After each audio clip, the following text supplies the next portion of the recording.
30 ans, dans 50 ans, va bénéficier d'un groupe et que ça va un terrain à Bango et de côté. Donc, Bango ne soit là qui au service, il y a Mindeli. Donc, Mindeli a étudié Bango à l'obité, Balinga Kambongo Mingi, Balinga Ka, le Kumu Mingi, ba honneur Mingi, Topese le Kumu, Topese Mbongo, ba yebi valeur m'appelé, Yomo valeur m'appelé na yoté.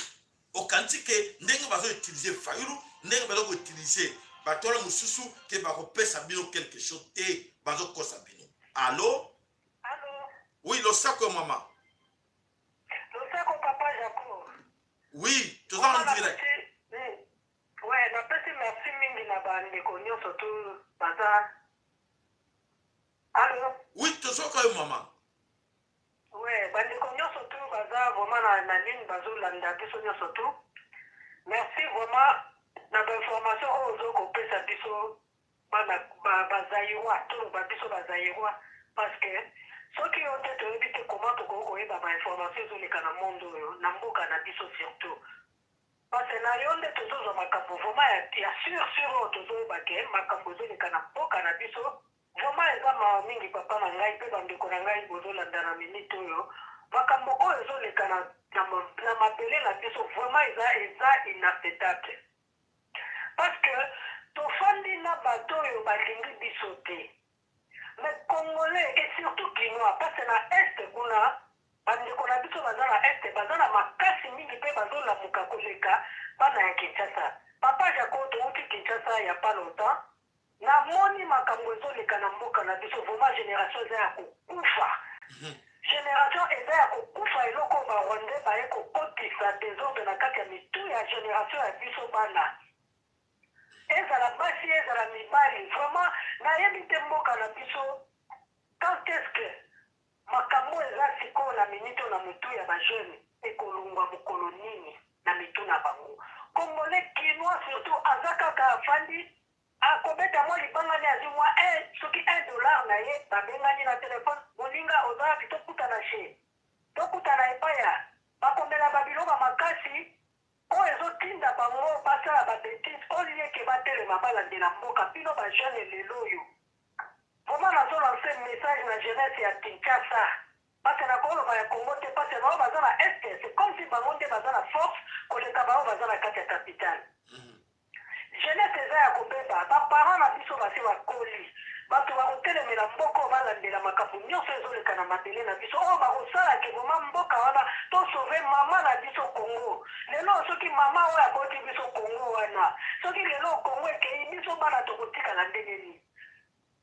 to eloko moko eza te na kati ya mboka wana vraimen eza mawa mingi na baoyo bazolanda félix simasima bazobelela ye beton c'est félix beton beton yango ya wese obe beton ya wapi moto aza na eloko te na motu nyonso akoma na ye garçon de course ya barwandais akoma garçon de course ya barwandais balandaka ye simasima tozomona bien oyo nyonso ezoleka wana eza ete dabord gouvernement na kati ya gouvernement wana trop de rwandais tozwi na port na biso ya matadi batieli biso bato kaka oyo ya bango mpo baetoufe kaka congolais esika nyonso congolais akoki kose retrouve nde esika batie bato na bango donc finalement biso moko bana mboka eloko nini oyo tozosala siko na mboka wana oleka na port na kati ya port wana bango na bango okende na aéroport bango na bango okende wapi na ofida okende wapi lelo oyo nazoyoka na kati ya ilikin bate kobamba mwana soki ya ruberwa soki nani wana akomi mokonzi kuna na kati ya ilikin finalement oyo ya biso mboka congolais mosala nde nini etikali na kati ya mboka wana donc babebisi mitu bacerveau ya bajeune bazoresone lisusu eloko te kaka ambiance misiki basi loyenge oyo kemana avenir ya lobi ya peuple congolais eza lisusu te congolais aza lisusu na ntina moko te na kati ya mabele na ye moko na mabele na biso moko tokomi bangamba ya bato mosusu baétranger bazokoya bambuna na biso bazokoya bazozwa biso moko bana mboka batravailleur na bango epe bazofuta biso te bakomi komaltraite odéclare quelque chose na yo babomi yo insécurité kondi na mboka bango moko barwandais bana mboka balali na bango bapongi na basoldat oyo ya biso soi-disant bapolicier nayebi te bato wana eloko nini oyo balesi bango peuple soki alingi asala neti mwa mokie atelema bamwa conscience ye mwa moke babima na nzela kaka banyangalaka to ya bapolisier wana bakomi komaltraite peuple kobeta bagaz kobeta bango bamasasi finalement mboka yango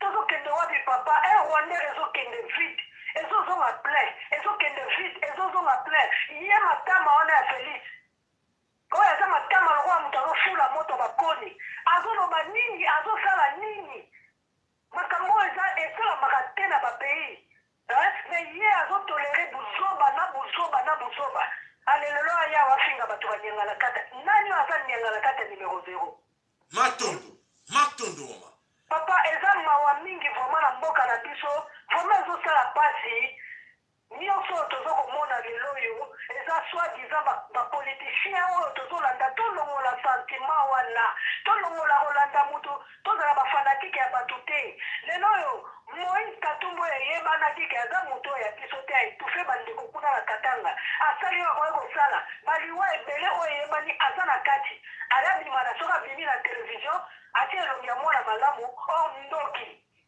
me eza mawa mingi na bandeko na biso bakongole balandaka ye bakumisaka ye Katumbi grâce Katumbi seki Katumbi à l'époque ya Mobutu toyebaka Katumbi papa ese Katumbi wana yebanaka na mboka na biso ese Katumbi moko boye merci mama tokomi na suka liloba suka eza nini mama poti to nakando suksi wana mama non nalingi nabakisa lisusu papa pardon likambo oyo ya mwana mobali oyo ya musicien oyo azanga tino aza lokwa motobi oyo inonce balume vraimen nazotelemela bana Kinshasa balibere mwana mobali wana azonga mboka na ye esika auti aza traître papa aza traître aza congolais te inonce wana aza congolais te babimisa ye na mboka na biso batika kolanda ye oyo bayebi ke congolais aza nsima na ye alongwa na bazoba ya bajournaliste oyo bayambaka ye bazopesa gaz aloba n'importe quoi afinga oyo ya biso bamusicien congolais bazotala kaka ndenge wana bazotika ye lokola tokoma bazoba ya baétranger basakana esprit na biso tina niveau wana papa vraiment nazala na ma ya miso soki bazomona babiloko ya ndenge wana azoka congolais azonga mutu totala mboka na biso tokongola oyo nyonso to ya mabe. Merci maman ya solete makambo ezali koleka na ekolo Congo. Voilà, on se pose la question, pourquoi sommes-nous arrivés là? Ça c'est la meilleure question qu'on doit se poser tous. Pourquoi sommes-nous arrivés là? Et qui se cache derrière tout ce que nous vivons là dans le Congo? Je vais vous expliquer cela. Je pense que dans le jour passé, je vous racontais une histoire que Oyo, savant moko, alobelaki, conseiller moko, alobelaki, empereur, chinois moko, alobi, ça ne sert à rien de détruire un pays par une guerre. Ça va te coûter trop cher en munitions et en vie humaine. Il suffit de prendre ces pays-là, de les priver, de ne pas les éduquer.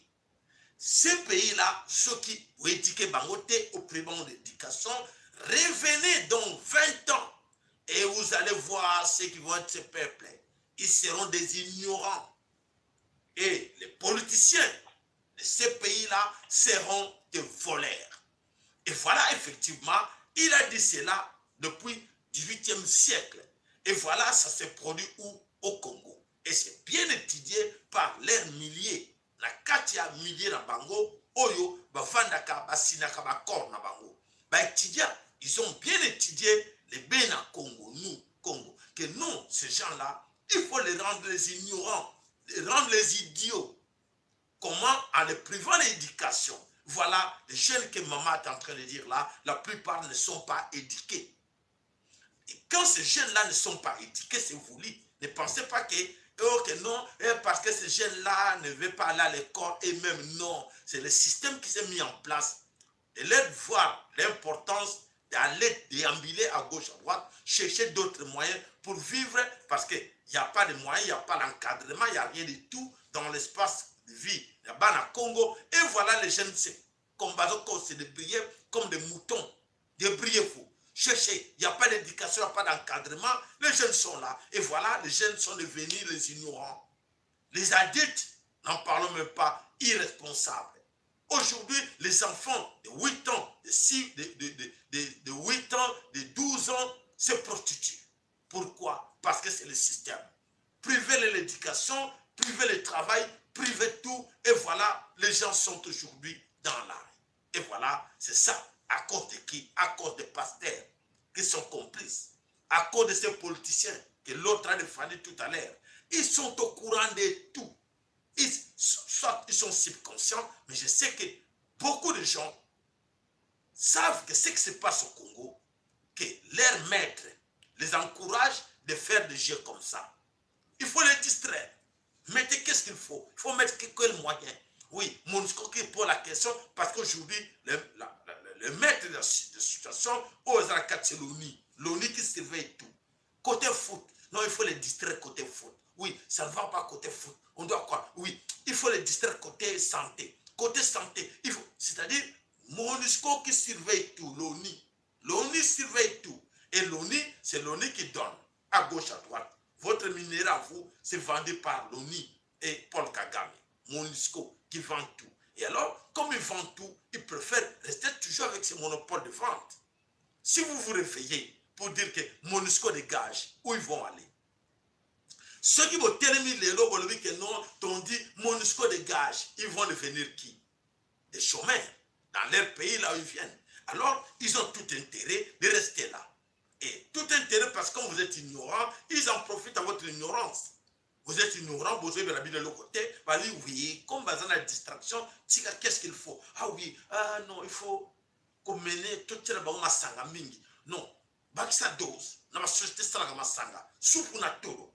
Allez les jeunes, pas mon que oui, ah c'est bien, les gens sont trop. Libanais wana, ah, ça la penza, ah, kwiti na kwiti, nzokate, ezali na kati ya circuit. Il y a tâche oyo bango ba pese cahier de charge o bengaka cahier de charge de la société minière, cahier de charge ya MONUSCO, cahier de charge ya Tuti, cahier de charge ya pasteur, cahier de charge ya politicien, ba sangisa ngo tout maître be moko, l'Occident qui dirige tout.